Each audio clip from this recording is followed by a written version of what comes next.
the beauty of this book and the beauty of the 380 pages essentially hits you right in the first paragraph. So now I'm going to start by reading that English passage. Madam, adha neenga Tamil la padinga, madam. Rabia was watching the rain through the window of her classroom. It was fun watching the rainwater running down the high earthen banks of the Achari pond that had joined the playing grounds a little farther away. The water that fell inside the pond became drinking water, but the water running down the outside became one with the sewage. வந்திருக்கக்கூடிய நண்பர்களுக்கு அனைவருக்கும் என்னுடைய வணக்கங்கள். மழை விழுவதை வகுப்பறை ஜன்னல் வழியே பார்த்து கொண்டிருந்தாள் ராபியா. வகுப்பறைக்கு சற்று தள்ளி விளையாட்டு மைதானத்தை ஒட்டியிருந்த ஆசாரி குளத்தின் உயர்வான மண்மீட்டின் மீதிருந்து மழை நீர் சரசரவென இறங்கி வழிவதை பார்க்க வேடிக்கையாக இருந்தது. குளத்தின் உட்புறம் வழியும் நீர் குடிநீராகி கொண்டிருக்க, வெளிப்புறத்தில் விழுந்து ஓடும் நீர் சாக்கடையில் கலந்து கொண்டிருந்தது. இடையிடையே வீசிய காற்று ஜன்னல் வழியே அவளது முகத்தில் மழையை வாரி இறைத்து தாங்க இயலாத உற்சாகத்தை அளித்தது. அம்மாவின் பேச்சை கேட்டு இன்று ஸ்கூலுக்கு வராமல் இருந்திருந்தால், அதாவது இந்த புக்ல I think most people understand Tamil, so I'm going to intersperse the conversation with liberal doses of Tamil. Yogindra, for you, we'll do the English also. Absolutely. So, madam, in the first paragraph இருந்தே இல்லை, இந்த புக்கில், அதாவது நான் இந்த புக்கை படிக்க தமிழ்லையும் நான் படித்தேன். I've read it in English, I've read it in Tamil. படிக்க நீங்க சொல்றது இந்த ஃபர்ஸ்ட் பேராகிராஃப்ல சேர்த்திக்க வேண்டியதை நம்ம சேர்த்திக்கிட்டா அது நல்லதுதான். அதை நம்ம அப்படியே விட்டுட்டோம்னா சாக்கடையோட சேர்ந்து குப்பையா தான் போகுது.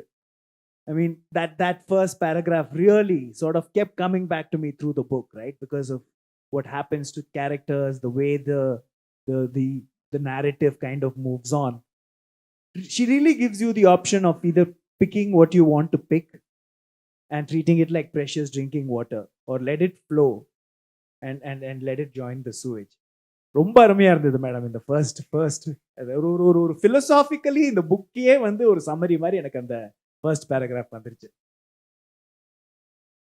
வாழ்க்கையில நம்ம எந்த விஷயத்தை நோக்கி பயணிக்க போறோம் அப்படிங்கிறத எப்பவும் ஏதோ ஒரு காரணங்களால யாரோ ஒருத்தர் டிசைட் பண்ணிடுறாங்க. என்னோட பாதையோ என்னுடைய பயணம் எப்படி இருக்கணும் அப்படிங்கிறத.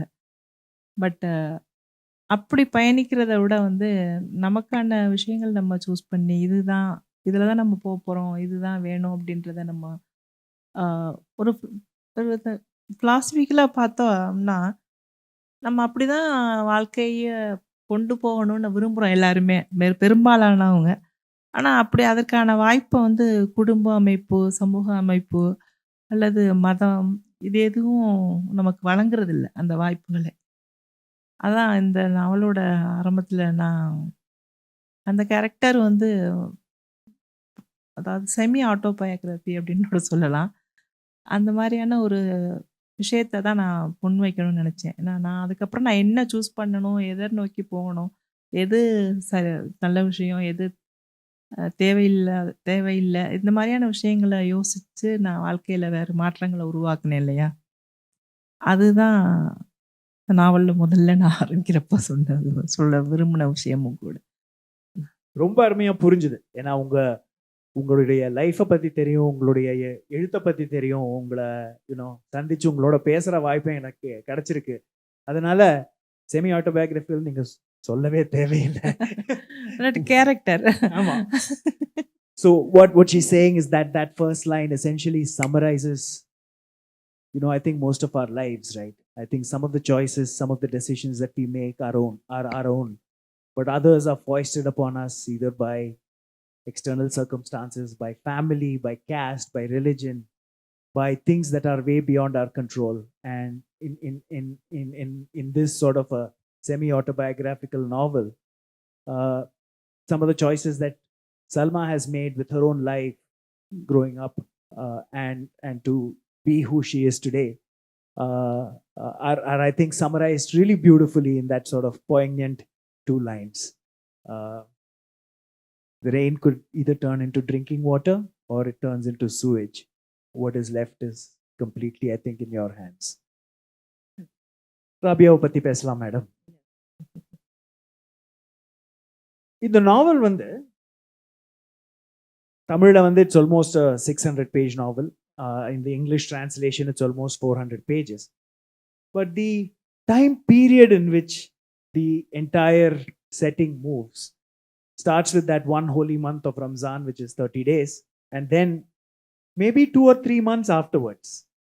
That's all, இல்லையா? எப்படி ஒரு ஒரு ஒரு 4 மாசத்துல நடக்கிற விஷயங்களை, அதுவும் ஒரே ஒரு குடும்பம், a single family, extended family of course, but ஒரு single family இவ்வளோ பியூட்டிஃபுல்லா, அதுவும் உங்க முதல் நாவல், and this is her first novel. எப்படி ஒரு ஜாயிண்ட் எக்ஸ்டெண்டட் ஃபேமிலியோடைய ஒரு 3 மாசம் 4 மாசத்து வாழ்க்கைய இவ்வளோ டிஸ்கிரைப் பண்ணியிருக்கீங்களே, உங்களுக்கு அது எப்படி உங்களுடைய ஃபர்ஸ்ட் நாவல்ல எழுத வந்தது? How did you manage to do this with your first novel? ஒரு பெரிய நாவல்கள் அப்படின்னு பார்த்தோம்னா, சுந்தர ராமசாமியுடைய குழந்தைகள், பெண்கள், ஆண்கள், அந்த நாவலுக்குள்ள வந்து இப்படிதான் ஒரு ஏராளமான விஷயங்கள் வந்து உள்ள இருக்கும். நம்ம வந்து எனக்கு ஒரு நிறைய கதைகள் உள்ளுக்குள்ள இருக்கு. என்னோட 32 வயசு வரைக்கும் நான் எவ்வளோ பேரை பார்க்குறேன். என்னோட சுற்றி இருக்கக்கூடிய பெண்களை, அவங்களுடைய பெயினை, அவங்களுடைய லைஃப், அவங்களுடைய துயரங்கள் எல்லாத்தையும் நான் பார்க்குறேன்.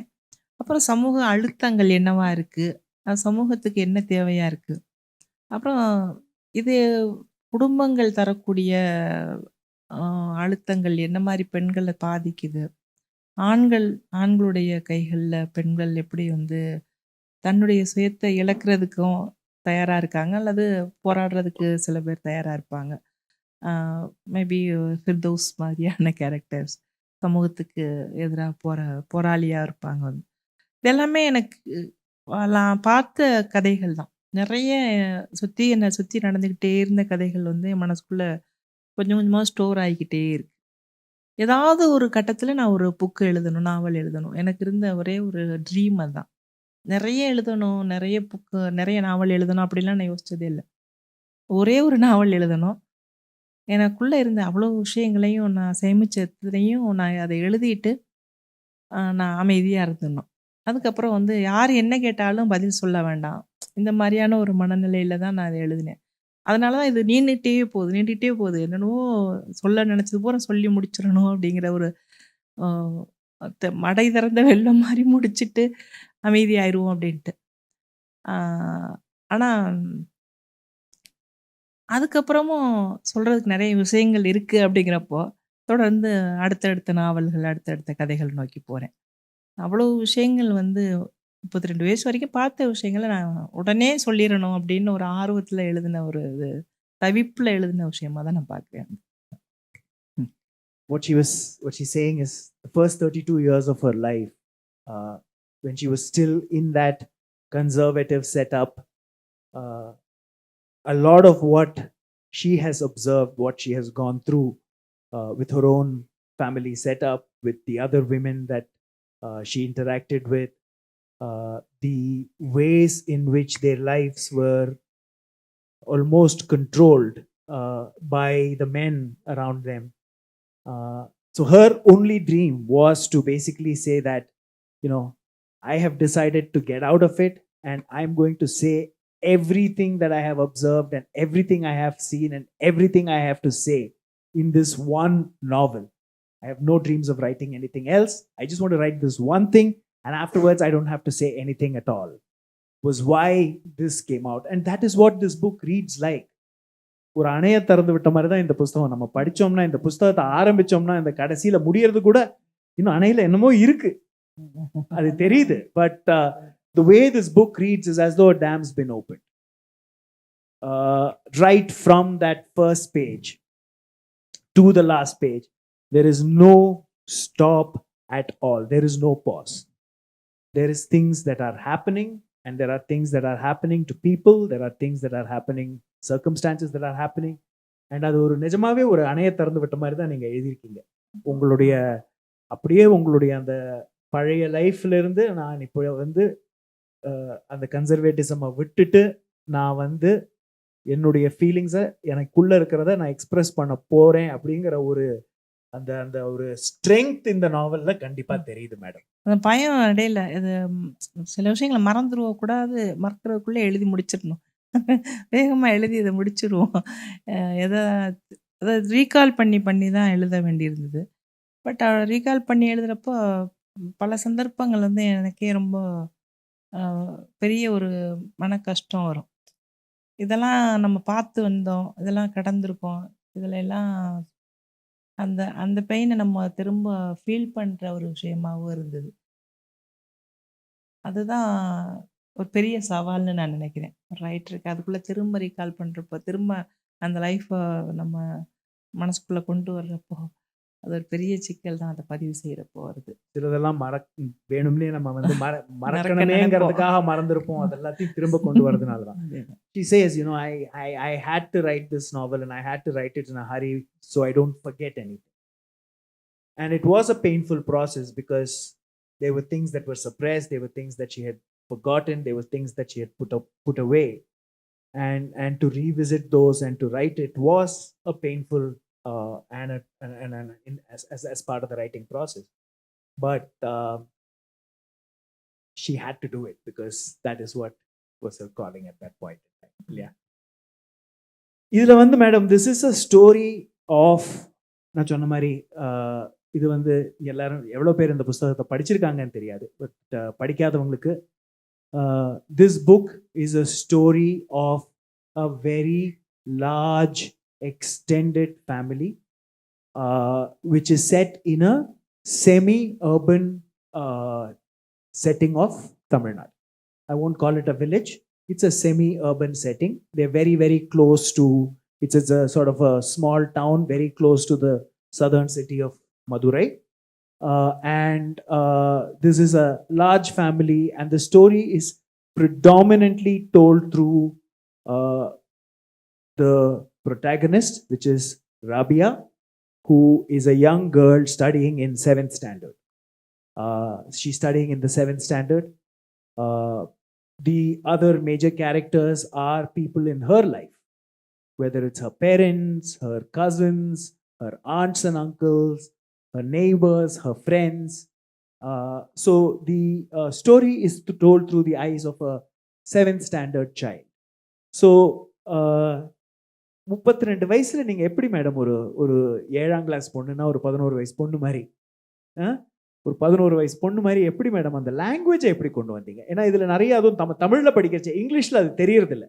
இன் English you don't feel the language of 11-year-old. But when you read it in Tamil, you feel the language is that of a 11-year-old. அதை ஃபர்ஸ்ட் எப்படி அந்த மைண்ட் ஸ்டேட்டுக்கு எப்படி வந்தீங்க? ஏன்னா அப்போ அதுக்குள்ள 32 வயசுனா உங்களுக்கு நீங்க ஒரு தாய் ஆயிருந்தீங்க, ஒரு ஆயாச்சு இல்லையா? உங்க பசங்களுக்கு அப்போ ஆயிருக்குமே 7-8 வயசு ஆயிருக்கும். 8 வயசு. Children would have been 8 at that time. But நீங்க எப்படி வந்து அதை வந்து ஒரு 11 வயசு பொண்ணு மாதிரி எப்படி எழுதுனீங்க ஃபர்ஸ்ட் ஆஃப் ஆல்? அதான் ஒவ்வொரு மனுஷங்களுக்குள்ளேயும் ஒரு குழந்தைத்தன்மை இருக்கு, குழந்தைமை இருக்கு அப்படின்னு நான் நம்புறேன். வந்து இப்போவும் சில சந்தர்ப்பங்களில் சில விஷயங்களை நம்ம புதுசாக பார்க்குறப்ப நம்ம குழந்தையா மாறுறதுக்கான வாய்ப்பு இருக்கு. வந்து அதுதான் எனக்கு வந்து அந்த பழைய காலத்துக்குள்ளே போகிறப்போ நான் அங்கே அந்த கேரக்டராகவே நான் மாறினேன். இது ரொம்ப யோசிச்செல்லாம் நான் பண்ணலை. ஏன்னா எனக்கு வந்து நான் எப்படி அப்போ இருந்தேன்றத எனக்கு வந்து மறக்கலை. அந்த லாங்குவேஜையும் நான், ஏன்னா இப்போ எனக்கு வந்து வயசாயிடுச்சு அப்படிங்கிறத தாண்டி எனக்கு அந்த கேரக்டரோட முக்கியத்துவம் வந்து அது நான் தான். வேற யாரும் இல்ல. அப்ப அது அங்கே யாரும் இல்ல. நானே தான் எனக்கு அந்த விஷயங்கள் வந்து கொண்டு வர முடியும். அத நான் இன்னைக்கும் அந்த குழந்தைத்தன்மைய வந்துட்டு நான் மீட்டெடுத்துக்கிற முடியும். இன்னைக்கு வரைக்கும் அப்படித்தான் நான் இருக்கேன். சின்னதா ஒரு ம ஒரு ஓடைய பார்த்தாலோ, நம்ம எப்படி வந்து வேற மாரி ஆளா மாறுறோம் அப்படிங்கிறது போல தான் நம்ம. அந்த குழந்தைத்தன்மைங்கிறது வந்து நமக்குள்ள இருந்துகிட்டே இருக்கு. அத நம்ம ரியலைஸ் பண்ணி யோசிச்சு அந்த அந்த இடத்த நம்ம திரும்ப கொண்டு போய் சேரணுங்கிறது ஒவ்வொரு மனுஷங்களுக்குமே தேவையான ஒண்ணுன்னு நினைக்கிறேன் சமயங்கள்ல. இந்த இயந்திரமான லைஃப்ல வந்து அத நம்ம தேடி போறது, அதுக்குள்ள போயிட்டு வர்றதுங்கிறது ரொம்ப அவசியமோ அப்படின்னு நான் நினைக்கிறேன். எனக்கு அது ரொம்ப கஷ்டமாவே இல்ல. This- she's saying she's still not lost the child within her, and it was not difficult at all for her to write with the voice of a 11-year-old, because she says, like she was saying, the simple things in life actually make her very happy. And to see a beautiful river or a pond or something like that, so she says, those are the things that still make me happy, and the child in me is still alive. So madam, கதைக்கு உள்ள போறதுக்குள்ள நீங்க வந்து ஒரு சும்மா ரேண்டமா ஒரு ஒரு ஒரு பேசேஜ் படிச்சீங்கன்னா அந்த அந்த குழந்தை வாய்ஸ் தமிழ்ல எப்படி வருதுன்னு கொஞ்சம் நல்லா வரும். அதாவது நீங்க வந்து இப்போ ஃபார் எக்ஸாம்பிள் ராபியா வந்து அவளோட ஃப்ரெண்டோட பேசும்போது எப்படி பேசுவா, அந்த மாதிரி கொஞ்சம் ஒரு பேசேஜ் படிங்க.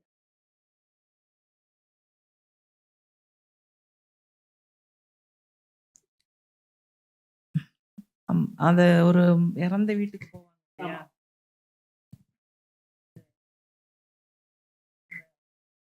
அவங்களும் மதியமும் பேசுறது பத்தி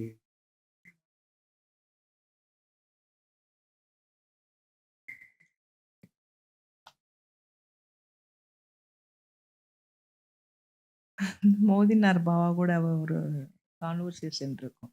இந்த பள்ளிவாசல்ல அத இன்ட்ரெஸ்டிங்கா இருக்கும்.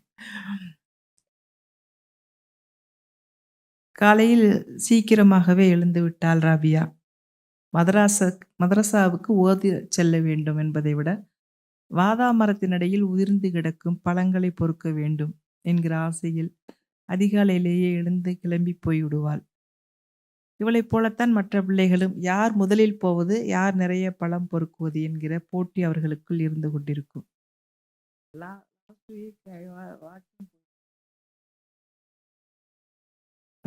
வாக்கிங் போயிட்டு இருந்தப்போ இந்த பழம் இருக்கு இல்லையா, பனை மரத்துல இருந்து காய் எடுக்கலைன்னா அது கீழே விழுந்து பழமாகி கீழே விழுந்துருக்கும். அது குழந்தை பருவத்துல அதை எடுத்து சாப்பிடுவாங்க கிராமத்துல. எனக்கு வந்து அதை வீட்டுக்கு எடுத்துட்டு வந்தேன். வீட்டுல தெருவுல எல்லாம் பார்க்கலாம், இது எதுக்கு நீ ஒரு பிளாஸ்டிக் கவர்ல போட்டு அப்புறம் மறைச்சிக்கிட்டேன் நானு. ஆனா எனக்கு பிளாஸ்டிக் கவர் அதுல கிடைக்கல. தெருவுல அந்த ரோட்டோரத்துல கிடக்குது. எனக்கு அது என்ன அந்த டேஸ்ட் மறந்து போயிடுச்சு. அது எப்படி இருக்குன்னு சாப்பிட்டு பார்க்கணும். அப்புறம் யாருமே இல்ல. நான் மட்டும் வாக் போயிட்டுருக்கேன். யாரும் எடுக்க சொல்ல, நம்மளே எடுத்துட்டு போயிடுவோம். கையில எடுத்துட்டே வந்து 2 பழத்த எடுத்துட்டு வந்துட்டு, அப்புறம் ஒரு சின்ன பெட்டி கடை இருந்தது. என்ன இது இது எதுக்கு எடுத்துட்டு போறீங்கன்னு பார்க்குறவங்கலாம் கேட்டுட்டே போயிட்டே இருந்தாங்க. அப்புறம் ஒரு இடத்துல பிளாஸ்டிக் கவர் ஒண்ணு வாங்கி அதுக்குள்ள வச்சு விட்டுட்டு வந்தேன். மரியாதையா வீட்டுக்கு எடுத்துட்டு வந்து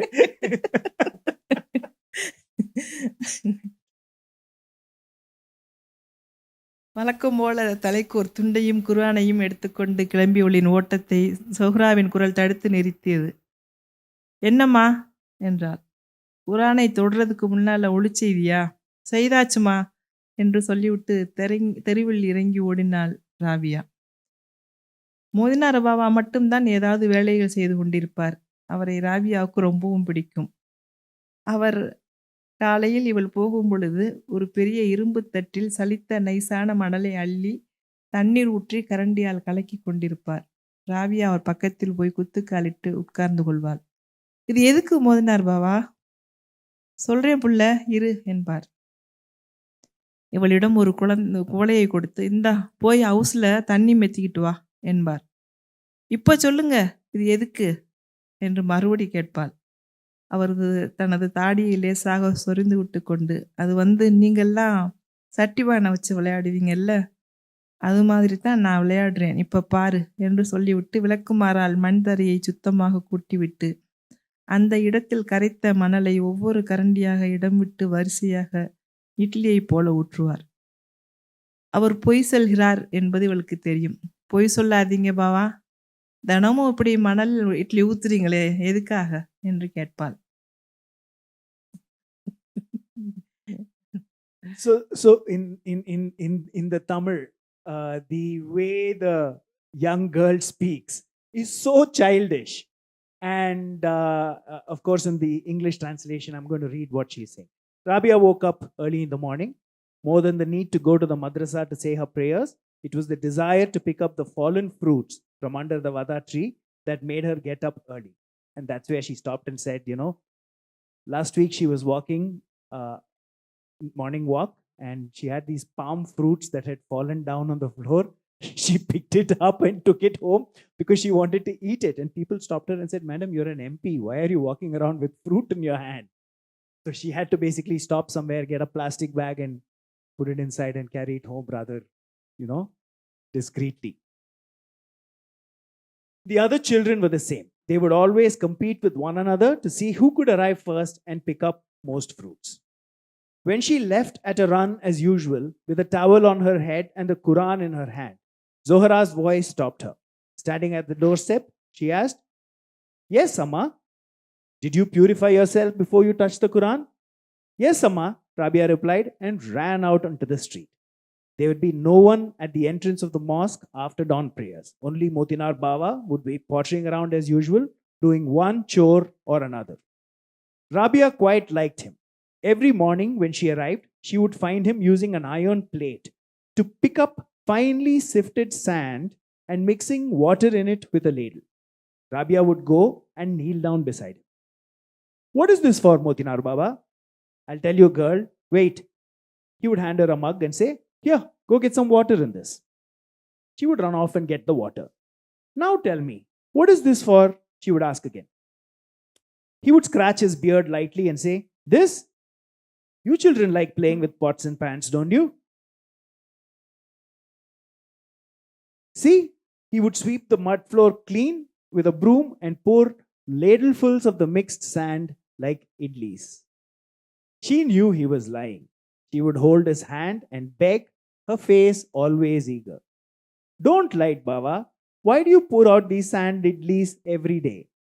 So, மேடம் இது இங்கிலீஷில் படிக்கும்போது I know it is a very different audience. இப்போ இந்த புக்கை வந்து ஒரு நான் தமிழ் ஸ்பீக்கிங் பர்சனோ இல்லை Tamil person who doesn't read very fluently in தமிழோ அவங்க படிக்கிறாங்க. பட் இது வந்து நான் ஒரு எல்லா ஆத்தர்ஸையும் கொஞ்சம் இந்த டிரான்ஸ்லேஷனை நீங்க படிக்கும்போது உங்களுக்கு என்ன ஃபீலிங் வருது? இது எல்லாருக்கும் தெரியுமான்னு எனக்கு தெரியல. இந்த விஷயங்கள். இது அந்த காலத்துல நடைமுறையில இருந்த ஒரு விஷயம். இப்போ இருக்கா என்னன்னு எனக்கு தெரியல. பட் டிரான்ஸ்லேஷன் வந்து கன்வே பண்ற விஷயம் வந்து தமிழோ அல்லது அவங்களுடைய அந்த லைஃப்போ தெரியாதவங்களுக்கு சரியா புரியுற மாதிரி சொல்லப்பட்டிருக்காங்கிறத வந்து வாசிக்கிறவங்க தான் சொல்லணும். எனக்கு அதில் ஒன்றும் தெரியல, சொல்ல தேவையில்ல. எப்படி இருக்கு? ஸோ எனக்கு ஆப்வியஸ்லி இந்த புக்கை வந்து if it had been translated in any other way எப்படி இருந்திருக்கும்னு எனக்கு தெரியல. But I think as an English story this is a fantastic story. As an English story, this is a fantastic story. But அந்த தமிழ் புஸ்தகத்தை படிச்சுட்டு இதை படிக்கும்போது கொஞ்சம் டிஸ்சாட்டிஸ்ஃபேக்ஷனாக தான் இருக்கு. I know. ஏன்னா டிரான்ஸ்லேஷனில் வந்து நம்ம நிறைய விஷயங்களை இழந்துடுவோம். இந்த லாங்குவேஜோட அழகை வந்து நம்ம கண்டிப்பாக இழந்துருவோம். எப்போவுமே ஒரு கேள்வி இருந்துக்கிட்டே இருக்கும். வந்து ஒரிஜினல் புக்குக்கு வந்து டிரான்ஸ்லேஷன் எப்போவுமே நியாயம் செய்யுமா அப்படின்ற கேள்வி எப்பவும் இருக்கும். நிச்சயமாக அது கிடையாது. பட் நமக்கு வேற வழியும் இல்லை. நம்ம வந்து நம்மளோட இலக்கியங்களையோ, நம்முடைய வாழ்க்கையையோ, நம்முடைய சூழலையோ நம்ம இன்னொரு மொழிக்கோ இருக்கக்கூடிய வாசகர்களோட பகிர்ந்துக்கணும் அப்படின்னா, நம்ம எது முடியுமோ அதுதான். அதனால நம்ம அத பத்தி பெருசா கவலைப்பட வேண்டாம் அப்படின்னு தோணுது. ராஜநாராயணனோட புக்ஸ் எல்லாம் நான் அந்த புத்தகங்கள் சொல்ற கதைகள் இருக்கு இல்லையா? அது ஃபுல்லாவே வட்டார வழக்கு சார்ந்த விஷயம். நம்ம அத வாசிக்கிறதே பெரிய அந்த மொழியோட அழகு, அது ஒரு ரொம்ப டேஸ்ட்டான ஒரு விஷயம்னு நான் நினைக்கிறது. அத நம்ம எல்லாருமே பேசுவாங்க அத சொல்லுவாங்க. ஆனா அது எல்லாமே டிரான்ஸ்லேஷன்ல கோவல கிராமம்லாம் அப்ப இல்லாம போயிடும். ஆனா நமக்கு வேற வழி இல்ல அப்படிங்கிறப்போ, இது எனக்கு என்னுடைய புத்தகம் ஒண்ணு இப்போ மனாமியங்கள் வந்து அர்மீனியன் மொழியில மொழியாக்கம் செய்யப்பட்டிருக்கு. பட் அது எப்படி செய்யப்பட்டிருக்குன்னு நமக்கு தெரியாது. எனக்கு அர்மீனிய தெரியாது. யாருக்கு ஆனா நம்ம வந்து என்னோட கதை ஒண்ணு, அந்த நாட்டு மக்களோட போய் சேருது. அப்படிங்கிற ஒரு சந்தோஷம் தான் நமக்கு ஒரு ரைட்டருக்கு.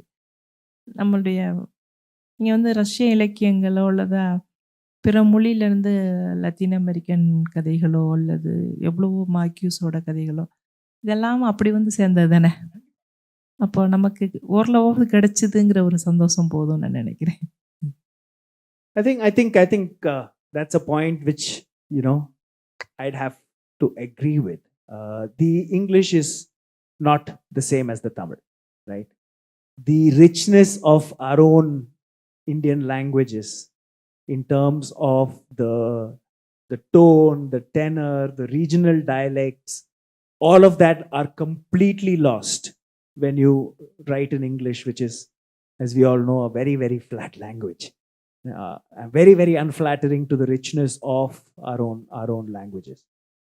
But like Salma Madam says, uh, the fact that it is reaching an audience that it otherwise would not have reached to, and she used the example of one of her books which was recently translated into Armenian. I mean, there is no way to know whether it was translated well or not, because I don't know how many people here know Armenian. But the fact that the story and the writer have reached a new audience in a new country is something to be proud of, is something to be happy about. And I think the counterpoint to that was very, very, very right? When you've read a Marquez or a Dostoevsky or something, you've read it in the English. And the fact that you got it was all thanks to someone who translated into English. Imagine if it had never been done, we would never have had access to it. So in that sense, I think நீங்க சொல்றது ரொம்ப ரொம்ப right. நான் ஒத்துக்கிறேன். அதான் சொல்றேனே, as an English book இது வந்து பிரமாதமா இருக்கு. பட் அதை அந்த இரண்டாம் ஜாமங்களின் கதைகளை படிச்சுட்டு இதை படிச்சா வந்து இது ஐயோ என்னெல்லாமோ மிஸ் ஆயிடுச்சே அப்படிங்கிற ஒரு ஒரு ஃபீலிங் வந்து இதுல வந்துட்டே தான் இருக்கு. தமிழ் ரிச்சஸ்ட் லாங்குவேஜ் அதுதான் பிரச்சனை, ரொம்ப பிரச்சனைன்னு நினைக்கிறேன். வந்து நான் அந்த அளவுக்கு வந்து பவர்ஃபுல்லான லாங்குவேஜ் இந்தியாவில் எதுவும் இல்லை. அப்புறம் இங்கிலீஷ் எப்படி நம்ம சொல்ல முடியும்? நம்ம ஒரு காய், பழம் எப்படி நம்ம சொல்லுவோம், வந்து அன்ரைப்ட் இப்படி தான் வந்து அதை வந்து சொல்ல முடியுமே ஒழிய, மேடம் அது மட்டும் இல்லை, விஷயங்கள் அது மட்டும் இல்லை. இப்போ நீங்க படிக்கிறீங்க, நீங்க படிக்கும்போது நீங்க உபயோகிச்சிருக்கிற சில வார்த்தைகள் கோயம்புத்தூர்காரனுக்கு புது வார்த்தை. சவுத் இந்தியாவில் நீங்கள் வந்து ஒவ்வொரு நீங்கள் கோயம்புத்தூர், அப்புறம் மதுரை, அப்புறம் திருநெல்வேலி, கரெக்ட், கன்னியாகுமரி, அதெல்லாம் ரொம்ப டிஃப்ரெண்டான வேர்ட்ஸ் இருக்குது, வார்த்தை. முஸ்லீம்ஸுகள்கிட்ட தனியாக இருக்குது. என்ன காயல்பட்டினம், அப்புறம் கீழக்கரை, இப்படி முஸ்லீம்ஸ் ஏரியாவிலையும் எனக்கே அவங்க பேசுகிறது பல சமயங்களில் புரியாது.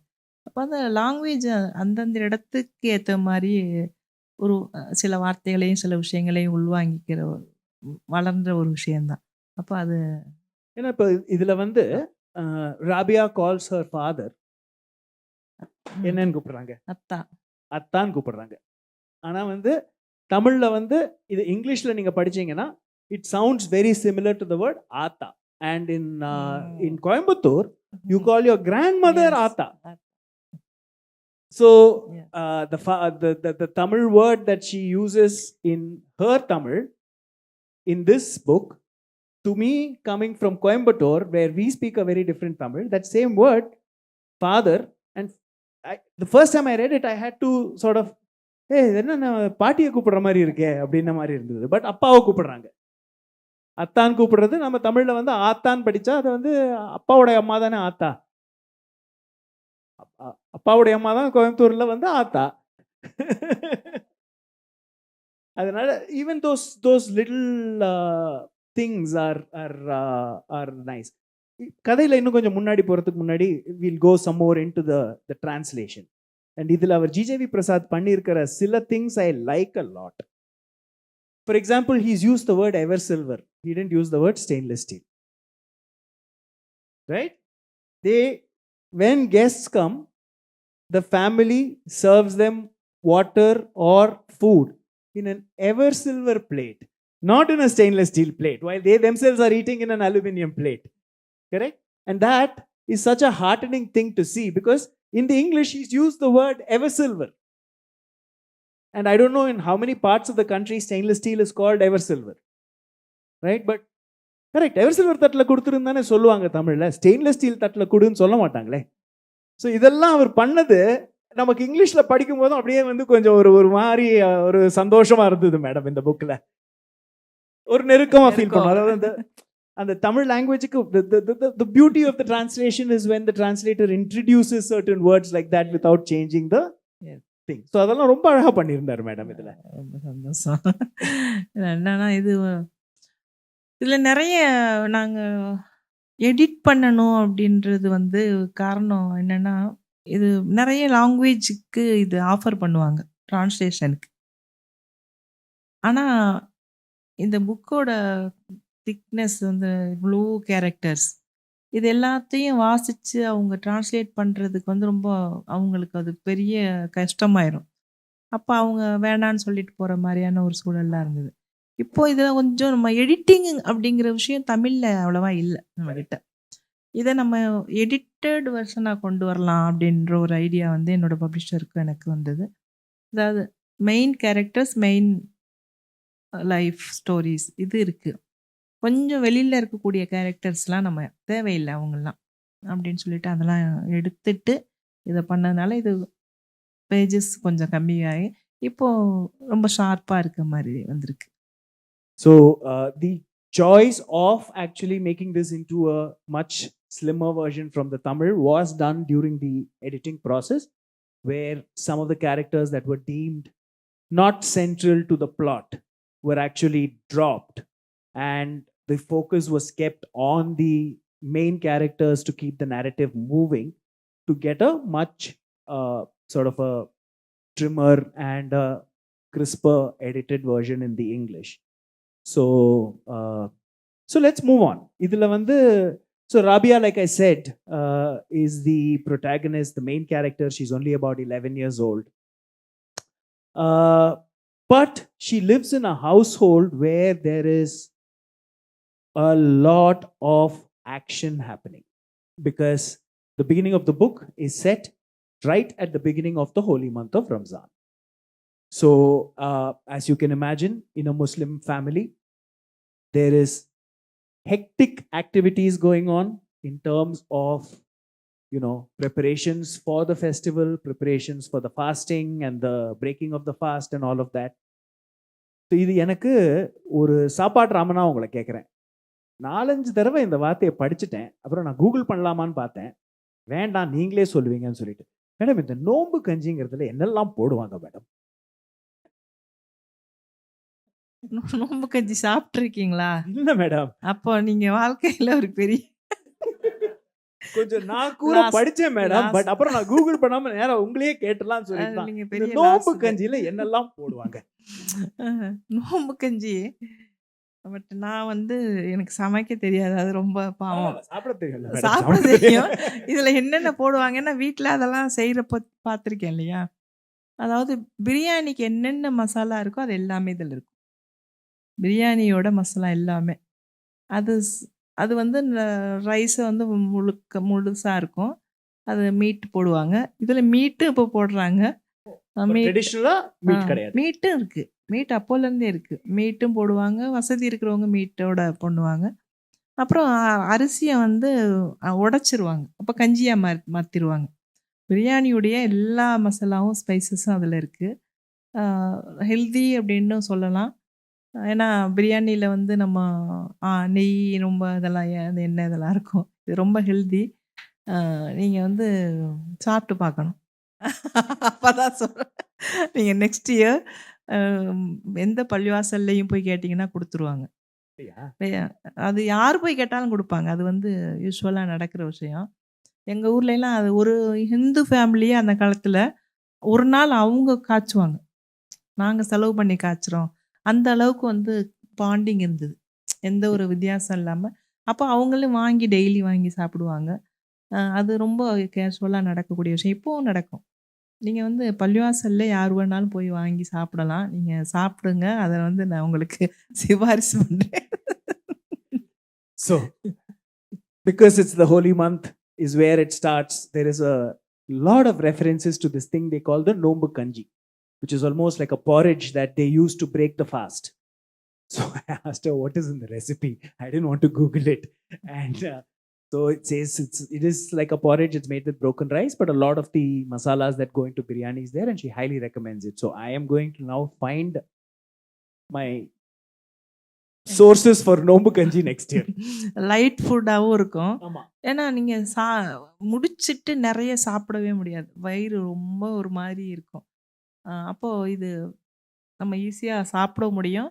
ம் ஹெல்தியான ஒண்ணு. வயிறு நிரம்பிரும். அது ஸ்ட்ரென்த்தனா இருக்கும். ஏன்னா அதனால தான். காமனா வந்து ஒரு இஸ்லாமிக் பேக்ட்ராப்ல ஃபுட்டை பத்தி எழுதினா பிரியாணி வந்துரும். இதுல பிரியாணி பத்தி ஒரே ஒரு ரெஃபரன்ஸ் தான் இருக்கு. There is literally only one reference to biryani in this book. But there are hundreds of references to Nombu Kanji. So I had to ask her this question. Sorry for maybe I will. Yes. Yes. So, like I said, there is a lot of activity happening, and obviously, this is the time when the relatives who are working abroad are also coming back, and the milieu is something which is so familiar, right? It is the time of the festival. Family members who are working overseas are coming back. They're coming back to their wives. They're coming back to their children. They're coming back to get married. And so families are in the process of looking for brides and grooms because these are the boys that are working abroad and they have come back. And that whole milieu of this reads like something which is so familiar. But எனக்கு ஒரு முஸ்லிம் கம்யூனிட்டியில் common cultural practices எல்லாம் என்ன நடக்கும் ஒரு அளவுக்கு அப்படிங்கிறது நிறைய இந்த புஸ்தகத்திலிருந்து நான் கற்றுக்கிட்டேன். ஏன்னா வந்து அவ்வளோ டிஸ்கிரிப்டிவாக நீங்கள் எழுதியிருக்கீங்க. And there's so much that's written about the cultural practices, the food, how the food is prepared, what time they wake up, and how much rice, you know, how many like measures of rice go in, and how many measures of, you know, spices go into that level of detailing. There is, you know, a lot of things, and the clothes they choose and the designs they, you know, prefer for younger people versus middle-aged people versus older people.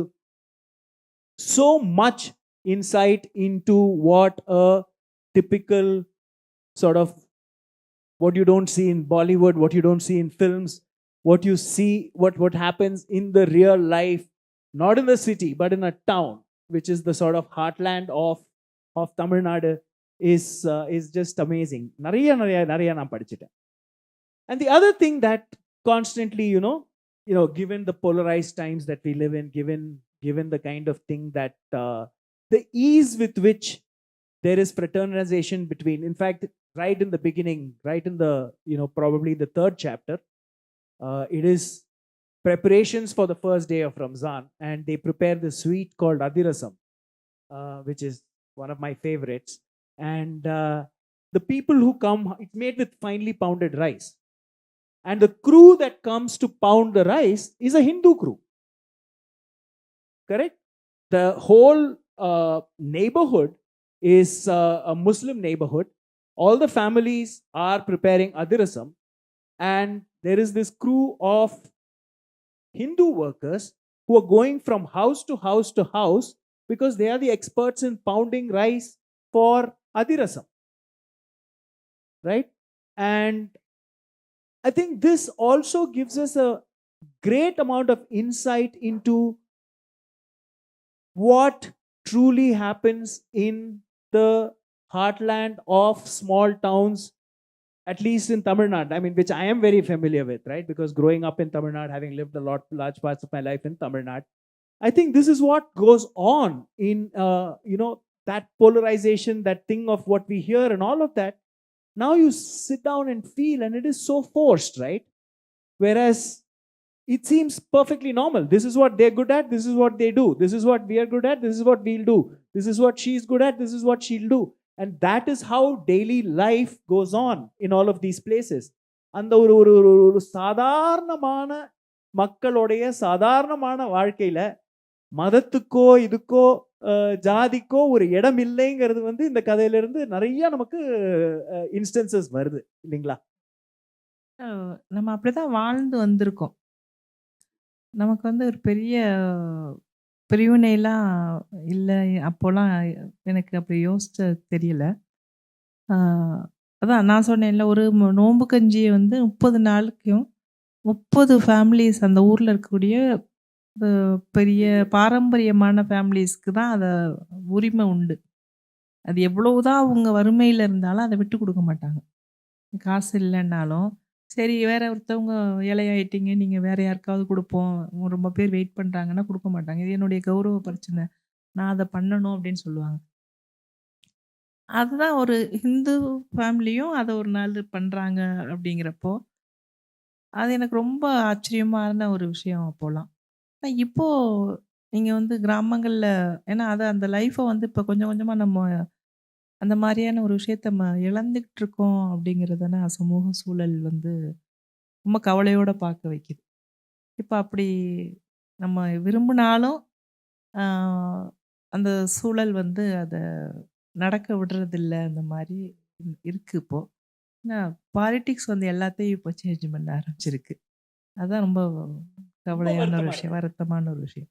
நம்ம அப்படி இணைஞ்சு வாழ்றதுக்கு தான் நம்ம எல்லாரும் விரும்புறோம் வந்து.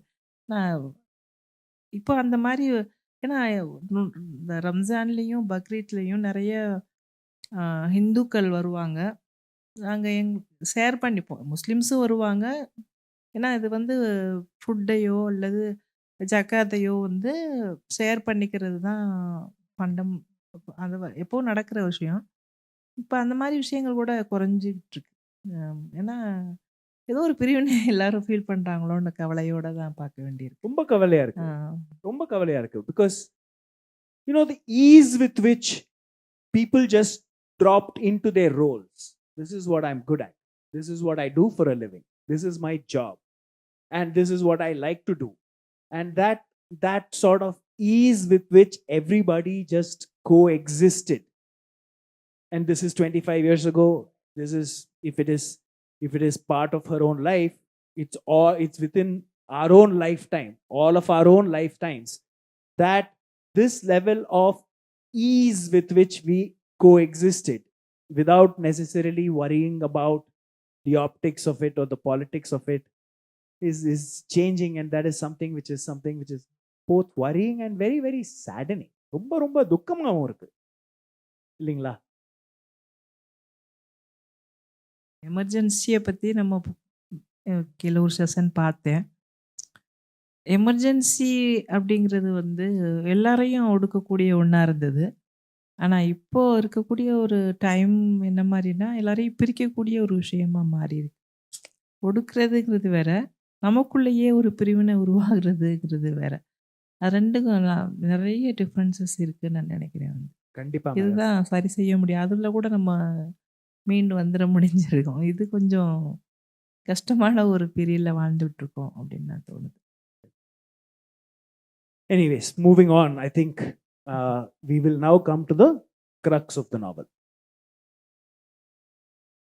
This is a novel, this is a work that really is very, very, very deeply feminine and feminist.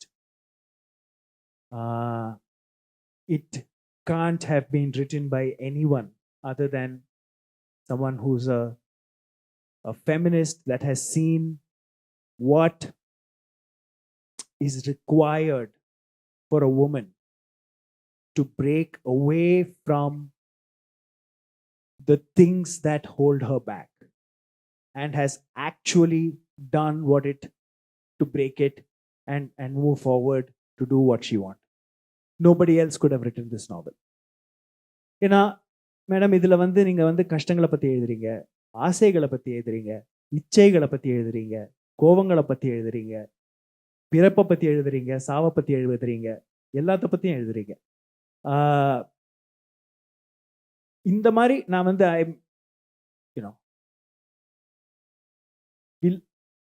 given my gender, I think, only reading such works help people from my gender understand what we should not be doing, what we should be doing, what we should listen to, what we should watch, what we should observe, when to open your mouth, and more importantly, when to keep your mouth shut and listen. This is a novel that I think teaches people from my gender a lot about that. And I think நாங்கள் ஓவராக பேசுகிறோம் madam. கொஞ்சம் listen பண்ணிக்கிறதுக்கும் கொஞ்சம் கேட்கணும் அப்படிங்கிறது வந்து இந்த மாதிரி புஸ்தகத்தை படிக்கும்போது நமக்கே ஞாபகம் வருது.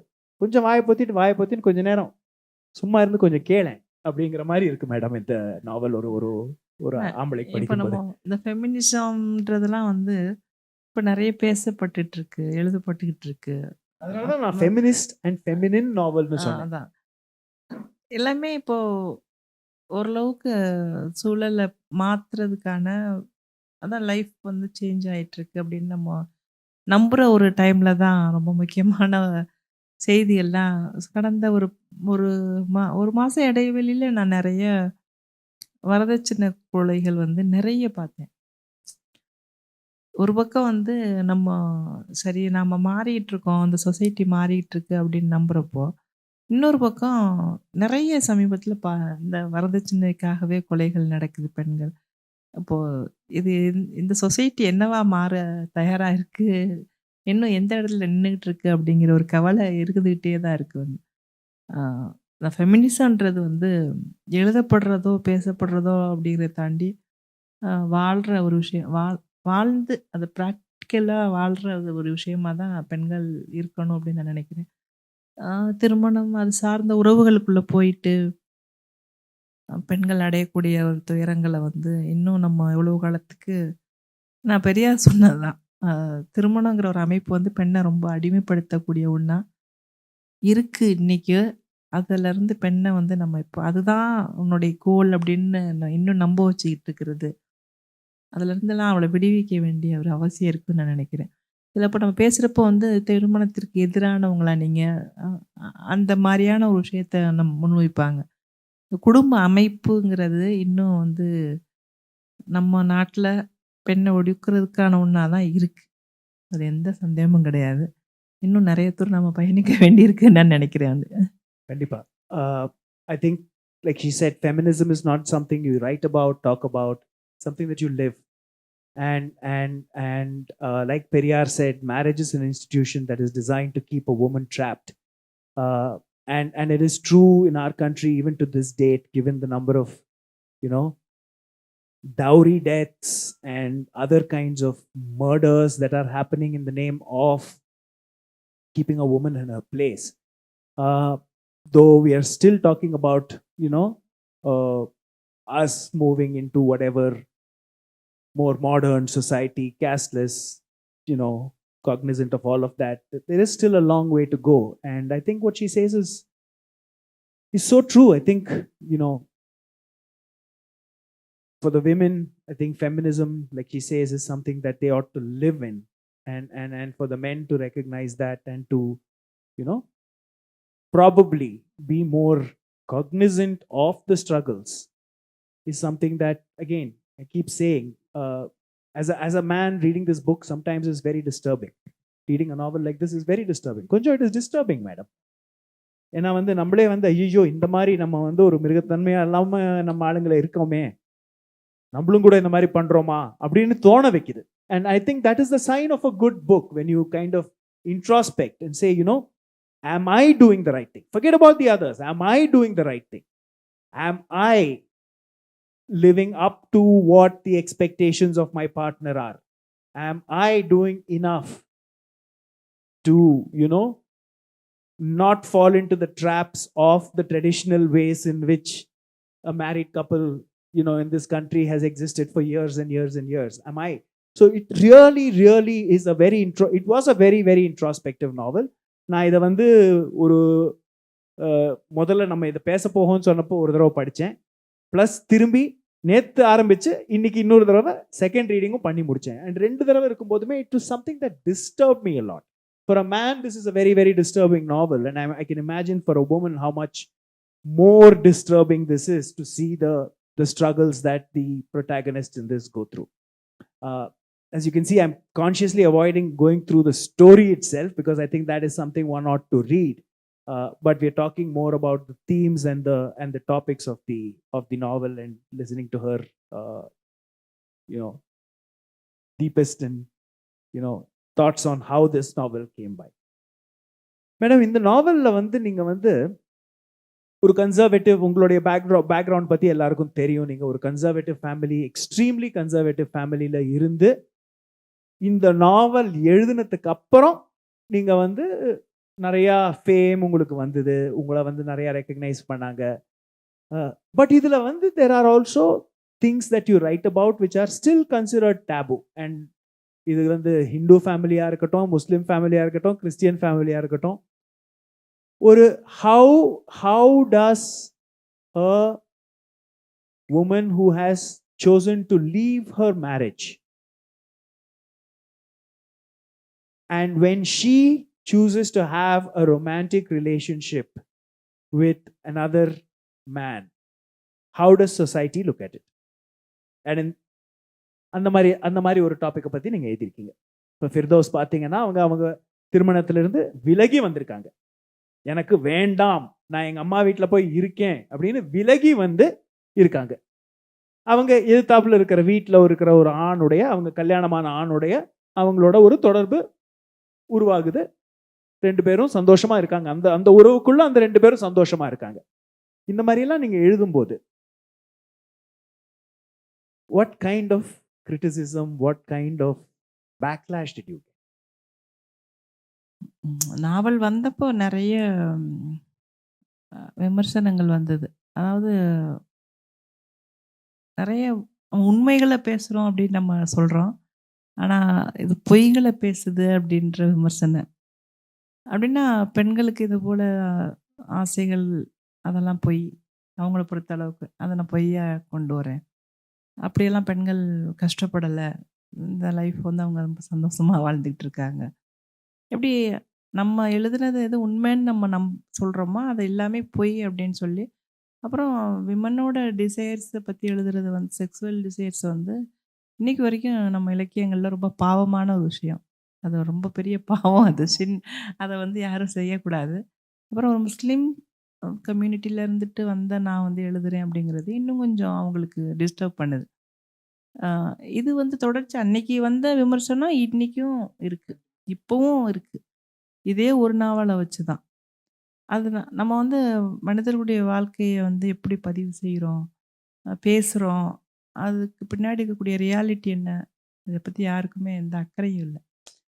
நீங்கள் இப்போ ஒரு ஆர்ட்டோ, ஒரு லிட்ரேச்சரோ, ஒரு நம்மளை வந்து டிஸ்டர்ப் பண்ணுது அப்படின்னா, நம்ம அந்த விஷயத்தை வந்து பண்ணாமல் இருப்போம். இனிமேல் அந்த போல் ஒரு தவறு நடக்கக்கூடாது அப்படின்னு தான் அந்த டிஸ்டர்பன்ஸ் வந்து நமக்கு சொல்லுது. இப்போ ஒரு வியட்நாமில் ஒரு புகைப்படத்தை பார்த்துட்டு அந்த போருக்கு எதிராக வந்து ஒரு மனித மனம் வந்து தயாராகுது. இன்றைக்கி காசாவில் நம்ம பார்க்குற விஷயங்களும் போருக்கு எதிராக நம்ம அந்த புகைப்படங்களோ அந்த விஷயங்களோ நம்மளை போருக்கு எதிராக நம்ம மனநிலையை கொண்டு போகணும். அதை தான் இந்த இலக்கியமும் உருவாக்கி இருக்கணும், அதை அவங்களுக்குள்ளே கொண்டு வந்திருக்கணும். பட் அப்படி இல்லாமல் வந்து இல்லை பொய் சொல்கிறோம் அப்படின்னு சொல்கிறப்போ, நீங்கள் இதை ஏற்றுக்க தயாராக இல்லை, அப்படிங்க உங்களை டிஸ்டர்ப் பண்ணலை அப்படின்னா நீங்கள் வந்து மாறுறதுக்கும் தயாராக இல்லை. அதுதான் சிக்கல். Very true. A lot of criticism when this novel came out, because especially in the parts where she wrote about women's desire, women's sexuality, and things like that, people just came out and said, "You're lying. There is this is not the truth. You're exaggerating it." And I think what she says is right.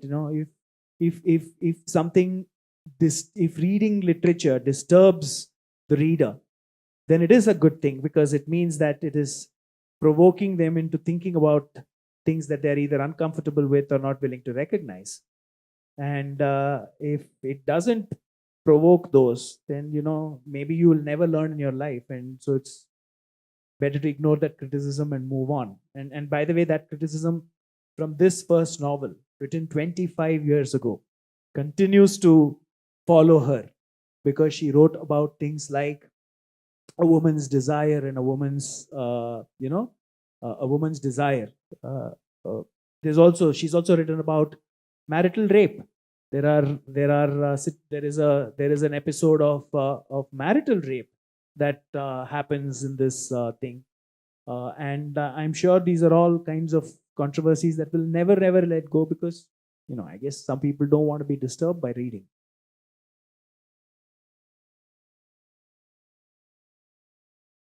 So நான் அந்த புக்கை இன்னும் படிச்சதில்ல. But அவரு சொன்னத வச்சு பார்க்கும்போது எனக்கு இன்னும் படிக்கணும். இதில நெறைய விஷயம் அங்க இருக்குன்ற தோணுது.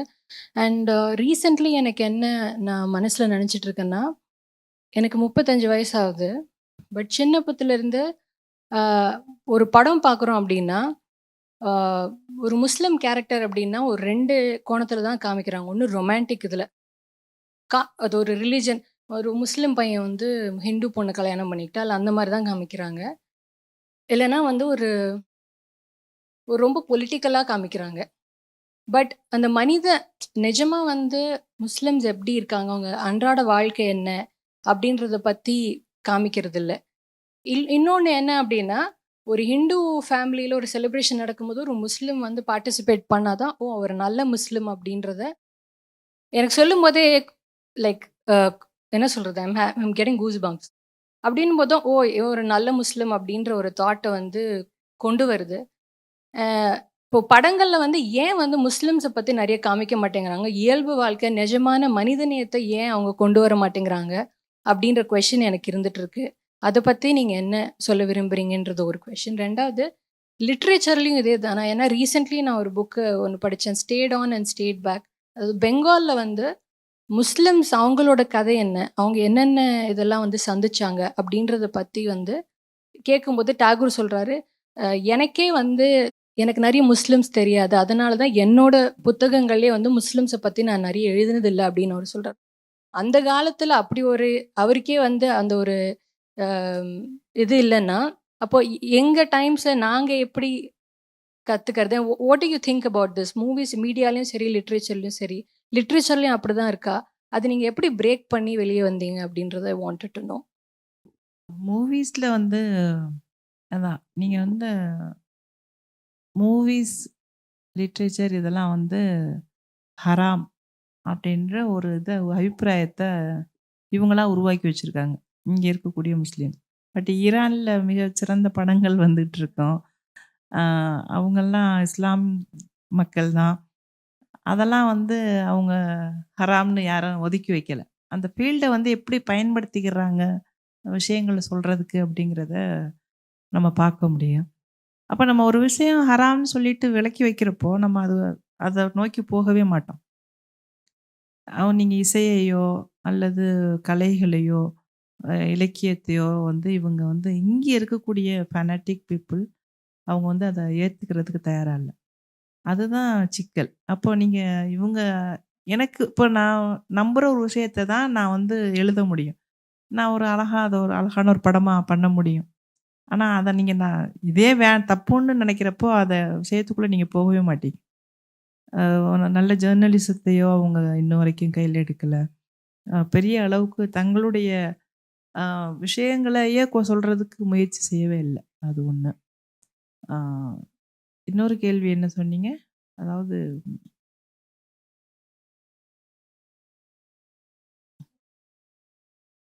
இல்ல அததான் லிட்ரேச்சர்லயும் அதுதான். நீங்க வந்து எல்லாமே சந்தோஷமா வாழ்றாங்க. எல்லாம் நல்லா இருக்கு. இப்படி எழுதுறது தான் லிட்ரேச்சர்ன்னு அவங்க நம்புறாங்க. நான் சின்ன வயசுல இருந்த எங்களுக்கு வர்ற மேகசின்ஸ் வந்து அ நர்கீஸ் அப்படின்னு ஒரு மாத இதழ் வரும். குரானின் குரல் அப்படின்னு ஒரு மாத இதழ் வரும். அதெல்லாம் கம்பல்சரி வீட்ல வாங்குற புக்ஸ். அது சந்தா கட்டிருவாங்க. அது வந்துகிட்டே இருக்குமா மந்த்லி. அத படிச்சோன்னா, அது இந்த மாரி பெண் நல்ல அடிமையா இருந்தா நல்லது.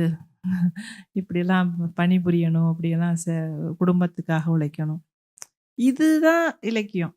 இப்படி இருக்கிறது தான் அவங்களுக்கு சௌகரியமா இருக்கு. அதுதான். அப்படிதான் அத எனக்கு வந்து என்னோட தாட்ஸ வந்து மாத்துறதுக்கான புத்தகங்கள். முதல்ல சின்ன வயசுலேருந்து வாசிக்க ஆரம்பிக்கிறேன். வாசிக்கிறதுல இன்ட்ரெஸ்ட் இருக்கப்போ, லைப்ரரியில கிடைச்ச புத்தகங்கள் வந்து எனக்கு இலக்கியம்னா என்ன அப்படின்ற ஒரு பார்வைய உருவாக்குது. அப்புறம் பெண் எப்படி வாழணும், இதுதான் அப்படின்னு இவங்க சொல்ற மாரி வாழ்றது வந்து தவறு அப்படிங்கிறதையும் புரிய வைக்குது. அ அ பொது உடைமை கருத்துக்கள், பெரியாருடைய சிந்தனைகள், இதெல்லாம் வேற மாரி என்ன மாத்திருது. பார்வைய மாத்துறப்போ நம்ம சிந்தனையும் மாறும். நம்ம இதெல்லாம் இல்ல, உண்மை இதுதான் அப்படின்னு நம்ம எழுத ஆரம்பிக்கிறோம். அத உடைக்கிறதுக்கு வந்து என்கிட்ட அந்த சிந்தனை மாற்றம் தான் காரணமா இருந்ததே ஒழிய, நான் புரட்சி செய்யணும் அப்படின்னுலாம் இல்ல. எனக்கே தோண ஆரம்பிக்குது. இல்ல இது வந்து என்னுடைய சிந்தனைய மாத்துது, மாத்திருச்சு. இப்ப இதுதானே உண்மை. இத நம்ம ஏன் எழுதக்கூடாது அப்படின்ற ஒரு தைரியம் வருது. உண்மைய எழுதுறது தான். அதுதான். உண்மையா எழுத ஆரம்பிக்கிறோம். So so I'm going to quickly translate for the English speaker. So her question was about how Bollywood and traditional sort of popular literature portrays, the Hindu Muslim sort of characters, right?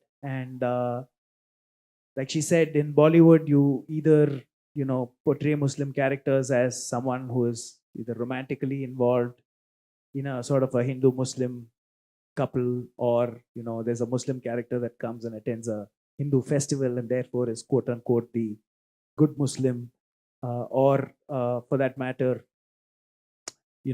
they're portrayed in a very very politically sort of a polarizing way, and so does literature. And so she's talking about how, what does one need to, how does one sort of break away from these stereotypical, and where do you go out and read about the common everyday lives of people like you would about everyone else? How do you find that?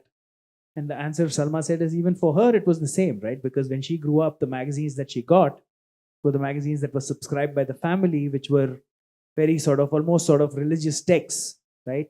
Which were very prescriptive in terms of what was expected of a woman, how she's expected to behave. But because she had the opportunity to go to the library and start reading and get inspired by people like Periyar and other literature, and that opened her mind. And then she says, you know what, this is propaganda. There is a way in which I am capable of individual thought, because my mind has now been opened up by what I have consumed as literature. And that gave her the sort of the ability to write. Rombo Nandri, Nanaka Tamil Terila. Okay, so I speak in English. Okay, I have two questions. The first question is how much of this book is actually autobiographical? And the second question is, across the world in different social contexts, religion has been used to justify patriarchy. And in response to that, feminists have adopted basically two approaches. One is to develop religious feminism. So you have Christian feminism, or you have even Islamic feminism or Buddhist feminism, trying to interpret their religion in a women friendly manner. So that's one approach. And the other approach is they see religion as a patriarchal institution, and they advocate secular feminism, because they feel that it's impossible to develop feminist arguments using a religious framework. So what framework do you adopt in your writings and in your personal life? So these two questions. Thank you. ஃபெமினிசம்ல வந்து இப்போ some form of sort of religion. How do you separate? One is religion, and religion generally we all know has been used as a way to maintain the patriarchy and suppress the women. So in response, இப்போ வந்து there seems to be sort of Christian feminism, Buddhist feminism, Islamic feminism. Within that own sort of constraints of that religion, there are feminist movements that are coming. And otherwise, you know, what is your, how do you approach this? What is your thoughts on this? So நீங்க வந்து இதுக்கு வந்து கவுண்டரா வந்து, do you use the religious arguments to counter the patriarchy, இல்ல do you use more of a generic secular இப்போ argument? இது feminism வந்து மூன்றாம் உலக பெண்ணியம், கற்பின பெண்ணியம், மேற்குலக பெண்ணியம் அப்படின்னு சொல்லிட்டு பல்வேறு வகைகளில் அது விவாதிக்கப்படுது, அடையாளப்படுத்தப்படுது. அதான் அந்த இப்போ சொன்னது போல் கிறிஸ்டியன் அண்ட் ரிலிஜியன், ஒவ்வொரு முஸ்லீம், இந்த மாதிரியான விஷயங்கள். ஏன் அங்கெல்லாம் ஒவ்வொரு இடத்துலையும் பேச வேண்டிய தேவை இப்போ உருவாகி இருக்கு. ஒவ்வொரு மதத்துக்குள்ளேயும் பேச வேண்டிய ஒரு அவசியம் இருக்குது. யுஎஸ் அப்புறம் யூரோப்லாம், மேற்குலக நாடுகள்ல எல்லாம் கூட பெண் நிறைய ஃப்ரீடம் கிடச்சிருக்கு அவங்களுக்கு. அவங்க கல்வி அல்லது அவங்களுடைய என்ன நினைக்கிறோமோ அதை செய்கிறதுக்கான மேக்சிமம் கிடைச்சாச்சு அப்படின்னா கூட அங்கேயும் ஃபெமினிசம் பேசப்படுது. அப்போ எல்லா இடத்துலையும் வந்து பெண்ணுக்கான ஒரு ஸ்பேஸ் வந்து உருவாக வேண்டிய தேவை இருக்குங்கிறது தான் நம்ம புரிஞ்சுக்கிற வேண்டியிருக்கு. என்னை பொறுத்த அளவுக்கு அப்படி தான் நான் புரிஞ்சுக்கிறேன். அவளுடைய ஸ்பேஸை வந்து அவளே உருவாக்கிக்கிறதுக்கு யாரும் குறுக்கிடாமல் இருக்கணும். அது மட்டும்தான், ரொம்ப சிம்பிள் தான். அதை வந்து யாரும் கேள்வி கேட்குறதுக்கோ தடுக்கிறதுக்கோ யாருக்கும் உரிமையும் இல்லை, அதை அப்படி ஒரு தேவையும் இல்லை. அப்படிங்கிறது தான் ஒட்டுமொத்தமாக ஃபெமினிசம்ன்றதை நான் புரிஞ்சுக்கிறேன். வேற ஒன்றுமே அதில் பெருசாக இசங்கள் அந்த மாதிரி எதுவுமே இல்லை. நான் அப்படி தான் யோசிக்கிறேன் வந்து, வேற ஒன்று. She says for her it's really, really simple. Feminism is about allowing a woman the space to do what she wants, and to allow her to define this space, because it's none of your business how she does it, and to not interfere. To her, that is feminism. And when the woman goes out and does that and creates that space for herself, that is feminism. Can be talked about in many different ways. There's Western, even in the West, where there is seemingly a lot more education and opportunities and things available, feminism is still something that is a requirement, and that's something that they're still fighting for even in the West. And so she says, to forget about all these tags. For me, feminism is simply about a woman creating the space for herself to do what she wants. None of your business in dealing with in interfering with that. And in the புஸ்தகத்துல எவ்வளோ உங்களோடது, இந்த புஸ்தகத்துல எவ்வளோ இது வந்து autobiographical இல்லை semi ஆட்டோபயோகிராஃபிக்கலான்னு கேட்குறேன். என்னோட மை சைல்டுஹுட் ஒன்லி அது வந்திருக்கு, அதான், வேற ஒன்றும் இல்லை. The childhood parts are hers. The rest is sort of creatively developed from that.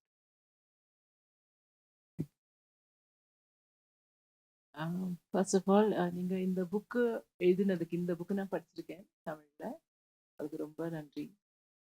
ஏன்னா நீங்கள் சொன்ன மாதிரி ஒரு பெண் எழுதுறது அதில் ரொம்ப இம்பார்ட்டண்ட். காலித் ஹுசேனோட 1000 Splendid Sunsங்கிறத அந்த புக்கு, 1000 Splendid Suns, அந்த அதுலேயும் மனசு வலிக்கும். அந்த பொண்ணோட கதையை பார்க்கறது நம்ம ரொம்ப ஒரு இத்தனை வருஷத்துக்கு அப்புறமா அந்த கதை ஞாபகம் இருக்காது, அந்த கேரக்டர்ஸ் ஞாபகம் இருக்காது, அந்த வலி தெரியும். இது வேற மாதிரி வலிக்கிறது, உள்ளே இருக்கு அந்த வலி. அதில் வந்து நான் நம்புறேன் அது ஒரு பெண் எழுதினதுனால அந்த வலி உள்ள இருந்து வருதுங்கிறது. ஸோ நீங்கள் வந்து அது லிட்ரரி இதில் நீங்கள் நிறைய இடத்துல வேறு வேறு கண்ட்ரீஸில் போய் வேறு பெண்கள் வேறு லிட்ரேச்சரில் இருக்கிறது, இஸ் இட் சம்திங் காமன்? நீங்கள் இது பார்க்குறீங்களா? பெண் எழுதுறதுங்கிறதுல, இந்த பெண்ணோட வலி பெண் எழுதுறதுல ரொம்ப டிஃப்ரென்ஸ் இருக்குங்கிறது நீங்கள் நம்புறீங்களா? அது ஒரு குவெஸ்டன். 2, நாங்கள்லாம் நிறைய பேர் தமிழ் படிக்கிறோம், எங்கள் குழந்தைகளுக்கு தமிழ் தெரியாது. தமிழ் பேசுகிறா, தமிழ் புரியும், ஆனால் தமிழ் படிக்க தெரியாது. நான் கூட ரொம்ப மலையாளம் கலந்த தமிழில் தான் பேசுகிறேன். அப்போது நீங்கள் ஏன் ஆடியோ புக்ஸ் இல்லை audio version,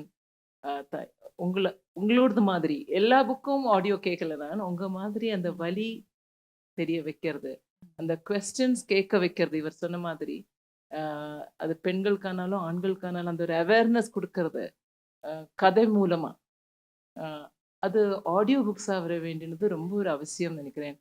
so it's just a request. அது மாதிரி வரும் உள்ள ஒரு சான்ஸ் இருக்கா? நீங்க படிச்சு கேட்கறது இன்னைக்கு நீங்களே அந்த ஒரு பேரா படிக்கிறது இட்ஸ் டிஃப்ரெண்ட். ஸோ அதுக்கு ஒரு அது பண்ணினா ரொம்பவே ரீச் ஆகுங்கிறது தோணுறது. அது ஜஸ்ட் இப்போ வந்து நிறைய அந்த ஆடியோ புக்ஸ் வர ஆரம்பிச்சிருக்கு. எல்லாரும் காலைல டிரைவ் பண்ணுறப்போ போட்டுட்டு கேட்டுக்கிட்டு போகிறது வந்து நீங்கள் சொல்கிறது அதுதான். இங்கிலீஷில் தமிழ் வாசிக்க முடியாத பிள்ளைங்களுக்கு அதை கேட்குறது வந்து நல்லா தான் இருக்கும். இது ஒரு ப்ராஜெக்ட். அது வந்து பப்ளிஷர்ஸ் அது ஒரு அது என்னோட சிறுகதைகள்லாம் போயிருக்குன்னு நினைக்கிறேன். சிலது இருக்கு.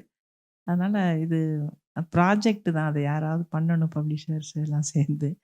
அது நல்ல விஷயம் தான். அது ஹாலித் ஹுசைனியோட அந்த நாவல் வந்து நான் இப்போ தான் ரீசெண்டாக வாசித்தேன்.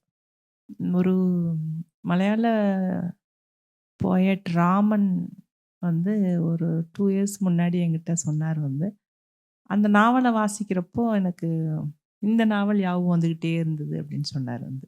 அதுக்கப்புறம் தான் நானே வாசித்தேன். அது ஒரு பெரிய துயரம். இதுக்கு முன்னாடி அதுக்கு முன்னாடி இது ஒன்றுமே இல்லைன்னு நான் ஃபீல் பண்ணேன். ஏன்னா அது போர். போர் உருவாக்கக்கூடிய துயரத்துக்கு பக்கத்தில் வந்து எந்த ஒரு விஷயமே நிற்க முடியாது. பெண்கள் அந்த அளவுக்கு குழந்தைகளையும் பெண்களையும் அதிகமாக பாதிக்கக்கூடியது போர் தான். அந்த அந்த ரொம்ப நான் அந்த கதைகள் அந்த கதைக்குள்ள அந்த மருந்து இல்லாமல் அவங்களுக்கு வந்து மயக்க மருந்து கொடுக்காம ஆப்ரேஷன் பண்ணுறது இந்த மாதிரியான விஷயங்கள்லாம் ரொம்ப நாள் என்னை தூங்க விடலை. அதான் அது ஒரு உண்மை. அப்படிதான் வலிக்கும்.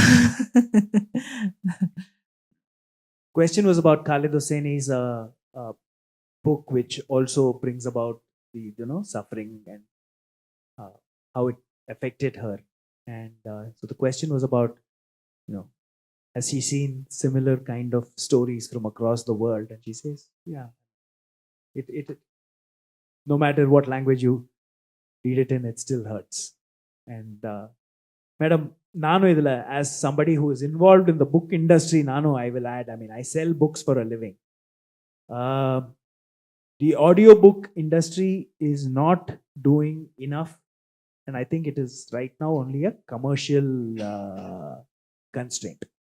I don't think there is enough money for publishers in audiobooks. But having said that, நான் படித்தது சிபிஎஸ்சி ஹிந்தி. ஏன்னா எங்கள் அம்மா அப்பா வந்து ஹிந்தி படின்னு நினச்சாங்க. எங்கள் அப்பா வந்து ஆன்டி ஹிந்தி அஜிடேஷன்லலாம் வந்து பார்ட்டிசிபேட் பண்ணிவிட்டு நீ போய் ஹிந்தி படிடா அப்படின்னு நான் ஹிந்தி படித்தேன் ஸ்கூலில். ஸோ தமிழ் எழுத படிக்க சரியாக தெரியாது. I started reading in Tamil after I got married because my wife reads more in Tamil than in English. So நானும் ஃபஸ்ட்டு ராபியா லைப்ரரியிலேருந்து படித்த மாதிரி நானும் துப்பரியம் சாம்பூலேருந்து தான் ஆரம்பித்தேன். ஏன்னா அது ரொம்ப ஈஸி படிக்க. By the way, that's what Rabia reads from the library. So நானும் மொள்ள எழுத்து கூட்டி கூட்டி கூட்டி கூட்டி கூட்டி கூட்டி படித்தேன். இப்போ ஓரளவுக்கு I have become proficient in reading. Of course, given that you read more in English and less in Tamil, the speed at which I speed read this book in 24 hours. I can't claim to do that in Tamil, but I can read that novel in about 3 days. I can't read it in 24 hours. So I think, and my daughter, who's also a big reader, doesn't read Tamil. We are trying to get her to start reading and trying to do the same thing that I did. Eduthu kuti kuti, read slowly, read 1 page a day if you have to, but sooner rather than later you might become faster. But audiobooks are a commercial constraint, and yeah, I mean, if we were able to have more audiobooks, I think, but translations, and that's why I think translations are now fantastic. In the last 5 or 6 years, the number of translations that are coming out has increased tremendously. There is tremendous commercial growth happening, and so publishers are not going to stop. original Indian writing in English versus books translated from Indian languages into English, especially in the world of fiction, today are 50-50 almost. So out of every 100 books that come, only 50 are originally written in English. The other 50 are coming out are translations. And the richness of the translated books is something that will go straight to the heart. So there is hope for your daughter and mine that they will read the stories that come from our own backyards. So having said that, if there are no more questions, I think May I we'll- ask one question? Oh, Sorry. My question is quite simple. I haven't met a lot of people who've gone from writing poetry to fiction. I've seen the other way. Did you feel like with the expanding of the size of what you write, was there more of a constraint to express what you wanted to say, or was there less of a constraint? Because to me personally, writing narrative is much harder than writing poetry. But what did you think? ஒவ்வொன்றும் ஒவ்வொரு விதமான விஷயம், தனித்தனி விஷயங்கள் அது. எனக்கு வந்து எதுவும் ஈஸி அப்படின்னு சொல்ல முடியாது. அப்படிதான் நான் நினைக்கிறேன். கவிதை வந்து அந்த தருணத்தில் வந்திருப்போம் ஒரு மின்னல் மாதிரி. அது உண்மையாகவே அது நல்ல கவிதையாகவும் இருக்கணும். அது ரொம்ப முக்கியம். எல்லாரும் எதை வேணாலும் எழுதிட்டு கவிதைன்னு சொல்லிக்க முடியாது. அப்போ அந்த கவிதை எனக்கு நம்மளுக்கே வந்து தெரியும். இது வந்து அந்த தருணத்தை வந்து எப்படி ஒரு மின்னல் மாதிரி அந்த சொல்லிட்டு போகுது அப்படின்ட்டு. நாவலுக்கு நம்ம ஒரு இடத்துல உட்காந்து டைம் ஒதுக்கி அது மணிக்கணக்கில் யோசித்து அதை செதுக்கணும். ரெண்டுமே கஷ்டமான ஒன்று. ரொம்ப ஈஸி அப்படின்னு எதையும் சொல்ல முடியாது. நாவலுக்கு நம்ம டைம் எடுத்துக்க வேண்டி இருக்கும். அதுதான் ஒரு சிக்கல், வேற ஒன்றும் இல்லை. The original was written in the year 2005, and it was translated this year in 2024-25. So 20 years after the original was written. காரணம் ஒன்றும் பெருசாக இல்லை. ஒரு டிரான்ஸ்லேஷனுக்கு சரியான ஒரு ஆள், சரியான ஒரு பப்ளிஷர், இதெல்லாம் அமைஞ்சு வரணும் அப்படின்னு நான் நினைக்கிறேன். அது ரெண்டும் சரியாக அமைகிறப்ப தான் இது கொஞ்சம் ஆரம்பத்தில் நிறைய விமர்சனங்கள், அப்புறம் அந்த பப்ளிஷர் வந்து சரியாக அதை கொண்டு போகலை, அந்த மாதிரியான சிக்கல்கள் இருந்தது இல்லையா. இப்போது சரியான ஒரு இடத்துக்கு வந்திருக்கு அப்படின்னு நினைக்கிறேன். இது இப்போ தான் உண்மையிலே இது டிரான்ஸ்லேட் ஆனதுக்கு ஆயிருக்கு. இனிமேல் இது பீக்கு போகும் அப்படின்னு நம்புகிறேன். Kandipa madam. In fact, this text was translated earlier, but that did not do very well. Her subsequent works have been translated. I think we have copies, one by N. Kalyan Raman. There's one which was translated by Meena Kandaswamy. This has been translated by G.J.V. Prasad. And this book is currently doing very, very well. This book is doing very, very well. So, like Salma madam says, she believes it's found a good home now. 20 வருஷத்துல இந்த மாதிரி பெண்களின் வாழ்க்கைகளில் ஏதாவது மாற்றம் இருக்கா, இல்லை இப்படி இன்னும் இப்படி தான் இருக்குங்களா? பெரிய மாற்றங்கள் அப்படின்னு நம்ம இதை சொல்ல முடியாது. பெரிய மாற்றங்கள் அப்படின்னு சொல்ல முடியாது. இன்னும் அந்த இடத்துல தான் இருக்காங்க. ஏதோ கொஞ்சம் கொஞ்சம் எஜுகேஷன் கிடைக்குது. மற்றபடி லைஃப் வந்து பெருசாக அந்த மாற்றங்கள் பெருசாக இல்லை. Not much. There might be a little more education that is accessible to them, but their daily lives, there's not much change. But city life, city women always lucky, they are getting education, they can go for job, everything. But still the village and small towns, the same lifestyle, they are continuously living that life. But they could not change much. Because the men, they don't want to change. They don't know. Women could not. On that note, I'm going to say let's formally end the session. She also has a train to catch. May I request all of us to stand up and give a thumping round of applause